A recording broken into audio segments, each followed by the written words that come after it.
When a homeless man approached Barron Trump asking for just $1, no one expected what would happen next. What started as a simple act of kindness would spark a national movement, reunite a broken family, and change lives forever. The city's heartbeat was relentless. Cars honked, pedestrians weaved through the streets, and the hum of conversations filled the air. On the corner of Broad Street and 17th Avenue, in Cleveland, Ohio, a man sat slumped against the wall of an old convenience store. His clothes were worn, layers that barely kept the biting winter wind at bay. Beside him, a cardboard sign read, "Anything helps. God bless." His name was Leonard, though most people didn't care to know it. At 42, he had been living on the streets for nearly a year, a series of misfortunes stripping him of everything he once held dear. Each day was a gamble. Sometimes a passerby would toss a few coins his way, but more often they hurried past, avoiding his eyes. Leonard adjusted his beanie and shivered. He watched as shoes of every kind passed him. High heels, sneakers, polished loafers. Then, out of the corner of his eye, he noticed something different. A pair of pristine white sneakers stopped just feet away from him. They weren't just expensive.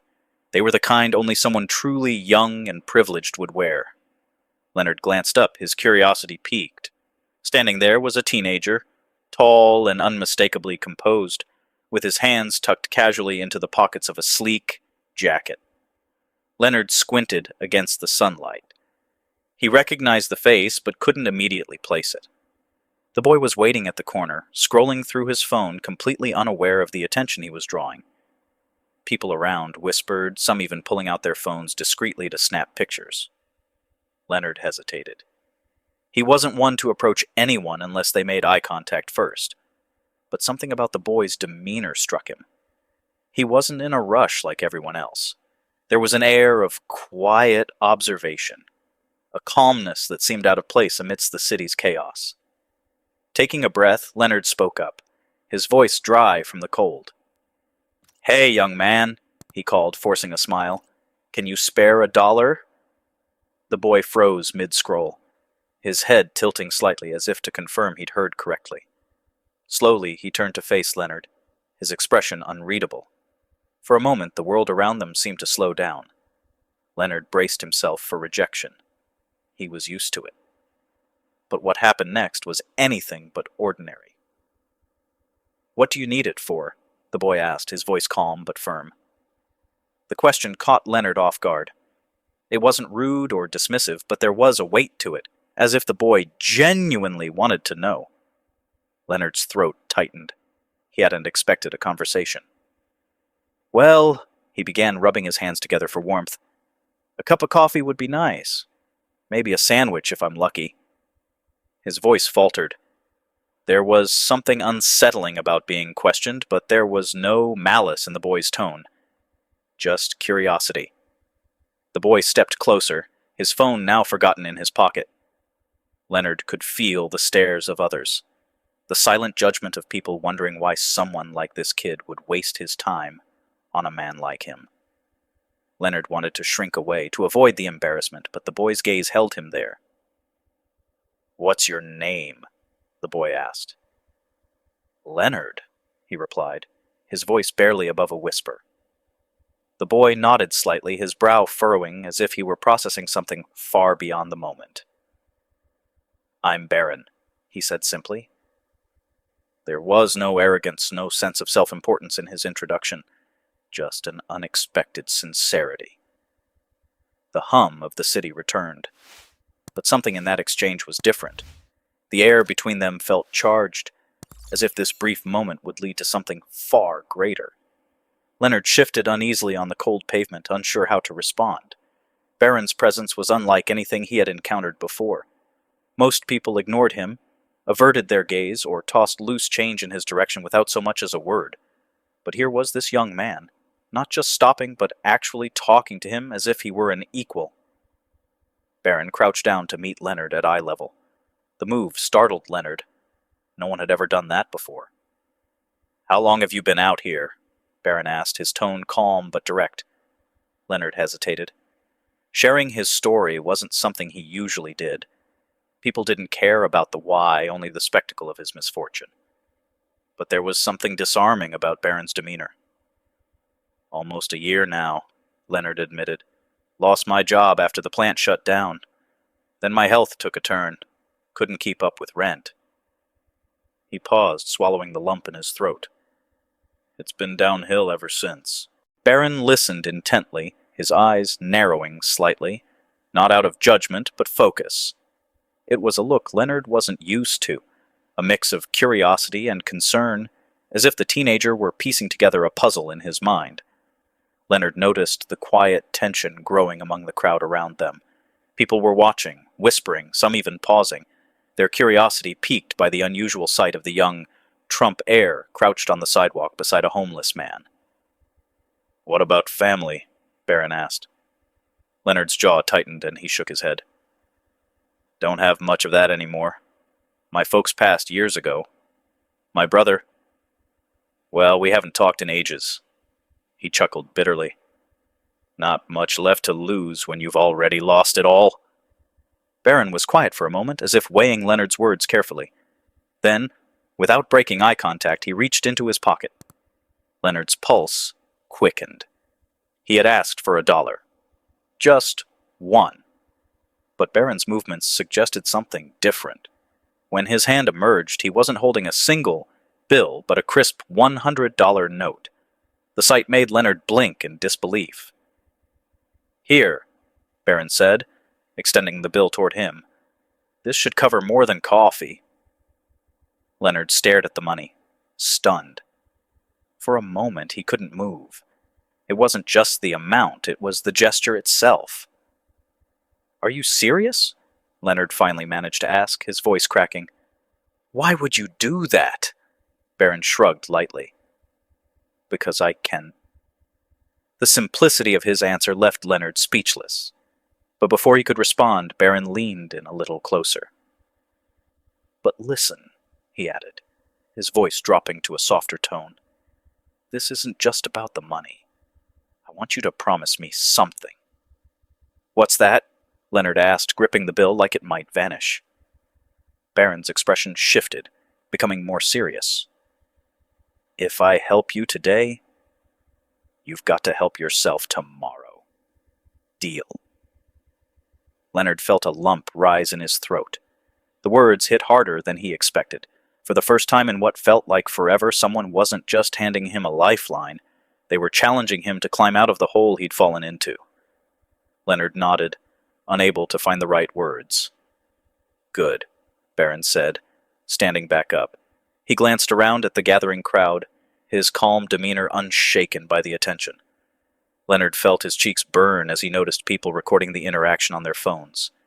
He wasn't sure how to feel, grateful, embarrassed, or both. Barron reached into his pocket again, pulling out a pen and a small notepad. Scribbling something quickly, he handed the torn piece of paper to Leonard. "Go to this address tomorrow morning. They'll help you out. Tell them Barron sent you." Leonard unfolded the note, his hands trembling slightly. It was the address of a local shelter and resource center, one he'd heard of but had always been too proud or too ashamed to visit. "I'll make sure they're expecting you," Barron added, his voice unwavering. The air around them seemed to shift as Leonard clutched the paper and the money. It wasn't just kindness. It was hope. A fragile, flickering light in a world that had long been dark. Somehow, Leonard knew this was only the beginning. Leonard sat there, staring at the $100 bill and the note in his hands as if they were alien objects. His mind raced, caught between disbelief and cautious hope. Barron didn't leave immediately. Instead, he stood there, watching Leonard with an intensity that felt almost unnerving. It was clear he wasn't just offering a handout. He was waiting for something, perhaps an acknowledgement or a commitment. Leonard cleared his throat, his voice shaky. "Why? Why do you care? You don't know me." Barron tilted his head slightly, his lips forming a faint smile. "Because everyone has a story, Leonard. Yours just hasn't been told yet." He paused, glancing at the crowd beginning to gather. "And honestly, if I'm in a position to do something good, why wouldn't I?" Leonard was taken aback. He'd heard plenty of empty words over the years, but Barron's tone carried a weight that felt genuine. Still, skepticism gnawed at him. You don't owe me anything, Leonard said, his voice firmer now. I've been out here long enough to know people don't just stop to help without expecting something in return. Barron crouched down again, leveling his gaze with Leonard's. I don't expect anything, but I do believe that small actions can lead to something bigger. He gestured to the note in Leonard's hand. That place, they've got resources, job programs, counseling, whatever you might need. All I'm asking is that you show up. Leonard swallowed hard, feeling a lump in his throat. He glanced at the note again, the address scribbled in neat handwriting. He wanted to believe this was real, but years of disappointment had hardened him. And what if I can't do it? What if I screw it up? Barron smiled faintly, shaking his head. Everyone screws up, Leonard. But giving up, that's the only way you lose. His words were simple, but they landed with a force Leonard wasn't prepared for. For a moment, the noise of the city seemed to fade, and all he could hear was the quiet conviction in the teenager's voice. The crowd around them had grown thicker, and phones were now openly pointed in their direction. Someone murmured, "Is that Barron Trump?" Leonard glanced nervously at the growing attention. He wasn't used to being in the spotlight, and the weight of so many eyes on him felt suffocating. Barron seemed unfazed. If anything, he seemed to thrive under the pressure, his calm demeanor contrasting sharply with Leonard's unease. "Ignore them," Barron said softly, as if reading Leonard's mind. "This is about you and me right now. No one else matters." Leonard felt a strange sense of relief wash over him. For the first time in a long while, he didn't feel invisible. Someone saw him, really saw him, and cared enough to listen. "All right," he said finally, his voice steady. "I'll go. I'll show up." Barron's expression softened, a genuine smile breaking through. "That's all I wanted to hear." He stood up, brushing off his knees and glancing at the crowd. "And Leonard," he added, his voice louder now as if speaking for everyone to hear, "you've got more strength in you than you realize. Don't forget that." Leonard blinked, overwhelmed by a mixture of gratitude and embarrassment. He wanted to say something, anything, but the words wouldn't come. Instead, he simply nodded, clutching the note tightly in his hand like a lifeline. As Barron turned to leave, the crowd parted for him, their whispers growing louder. Leonard watched him disappear into the city, his figure blending into the stream of people. For the first time in years, Leonard felt a flicker of something he thought he'd lost. Hope. And as he looked at the note again, he realized this was the first step toward reclaiming his life. It wasn't going to be easy, but for the first time, Leonard believed it was possible. Meanwhile, outside the shelter, Barron's gesture had begun to ripple far beyond what either of them could have imagined. A video of their interaction, taken by a bystander, had gone viral overnight. It spread across social media like wildfire, with headlines praising the young Trump heir's unexpected act of generosity. The footage showed Barron kneeling beside Leonard, handing him the money and speaking words of encouragement that had struck a chord with millions. Some called it a publicity stunt, while others argued it was a rare display of genuine compassion from someone in a position of privilege. Regardless of the debates, one thing was clear. The video had captured something raw and powerful. People from all walks of life began reaching out to Hope Outreach Resource Center, offering donations and support inspired by Barron's actions. Leonard had no idea his story was now at the center of a national conversation. He was too busy focusing on the steps ahead, attending his first counseling session, filling out job applications, and learning to believe in himself again. As Leonard lay down that night, the weight of the past year seemed a little lighter. Somewhere out there, the young man who had stopped to help him was making waves. But Leonard's focus was simple. Take it one day at a time and honor the promise he'd made. By the end of the week, Leonard began to notice subtle changes, both within himself and in the world around him. At the shelter, staff members treated him with a kindness he hadn't felt in years. They offered not just practical support, but also encouragement, reminding him that his story wasn't over yet. Word of his journey spread quietly within the shelter community. Others who had been struggling in silence began to approach him. "If you can do it, maybe I can too," one man said, giving Leonard a pat on the back. The gesture, simple as it was, filled Leonard with an unfamiliar sense of pride. Outside the shelter, however, Leonard's story was no longer quiet. The video of his interaction with Barron Trump had exploded across social media, racking up millions of views in just a few days. News outlets picked up the story, dissecting every detail. Commentators debated whether Barron's actions were genuine or performative, while viewers across the country shared their thoughts online. Privilege with a purpose, one tweet read. This is how you use it for good. Another user posted, it's sad that kindness like this is so rare it shocks us, but kudos to Barron for showing us it's possible. Leonard learned about the attention when a staff member at the shelter showed him the video. Watching himself on screen, Leonard felt a strange mix of emotions, embarrassment, gratitude, and something he couldn't quite name. He barely recognized the man in the video, the hollow eyes, the defeated posture. It was a reminder of how far he'd fallen, and perhaps how far he could rise. Meanwhile, Barron stayed silent about the growing buzz.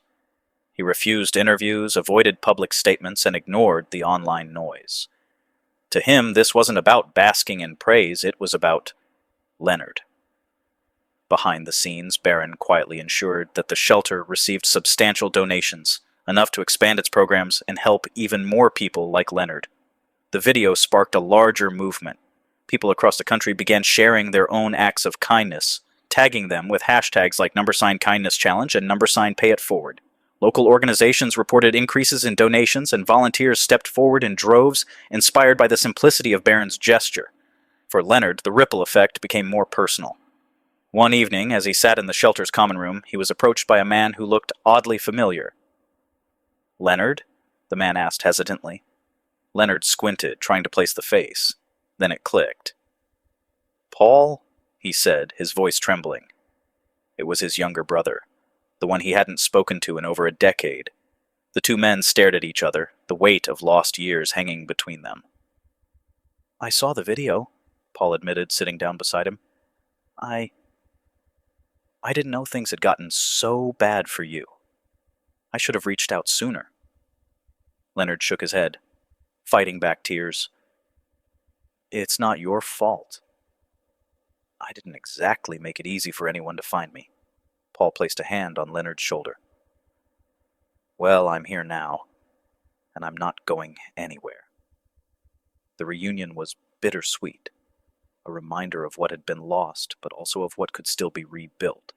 For Leonard, it was another step toward healing, not just his circumstances, but his relationships and his sense of self. As the weeks went on, Leonard began to see his story less as a tragedy and more as a testament to resilience. Though he still had a long road ahead, he carried with him a renewed sense of purpose, fueled by the kindness of a stranger who had given him more than money. He had given him hope.